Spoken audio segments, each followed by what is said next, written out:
의원님, 죄송합니다. 김기표 의원님 오셨습니다. 대법원은 절차에 매몰돼 실체적 진실을 외면하는 주객 전도의 판결을 해서는 안 됩니다. 대법원이 지난 22일 이재명 전 더불어민주당 대표의 공직선거법 무죄 판결 사건을 전원합의체로 회부하여 심리에 돌입했습니다. 대법원은 이날 오전 해당 사건을 2부의 배당 박영재 대법관을 주심으로 배정한 이후 즉시 전원 합의체로 보냈습니다. 대법원 내외에서 조희대 대법원장의 의지가 크게 작용한 것으로 판단하고 있습니다. 대법원은 헌법 제101조에 근거하는 대한민국의 최고 법원으로서 기본권 보장의 최후 보루임을 믿어 의심치 않습니다.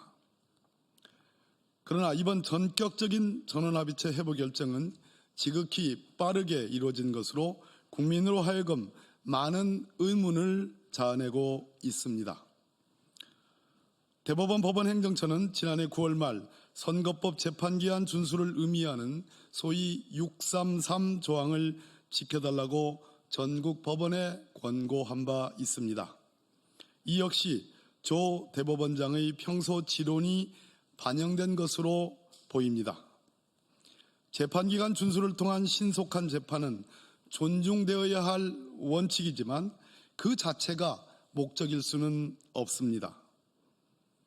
해당 사건은 1, 2심 법정 재판기간을 훨씬 넘겨 선고되고 유죄와 무죄로 갈린 바 있습니다.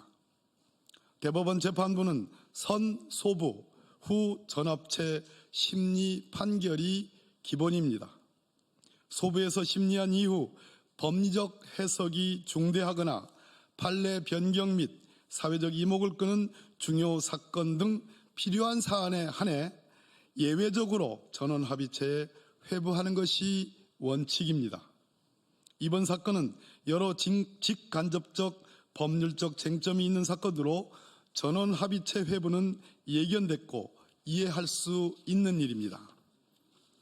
하지만 마치 처음부터 전합체 회부를 염두에 두고 소부 심리를 형식적으로 지나친 것은 그간 목격하지 못한 관행이며 예외적인 패턴입니다.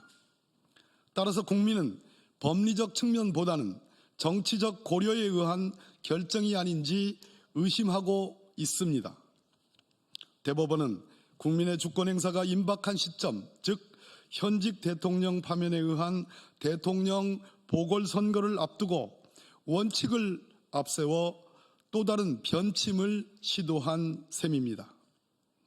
유력 대통령 후보자 사건에 대한 사회적 관심을 그 변침을 기화로 증폭시키고 있습니다.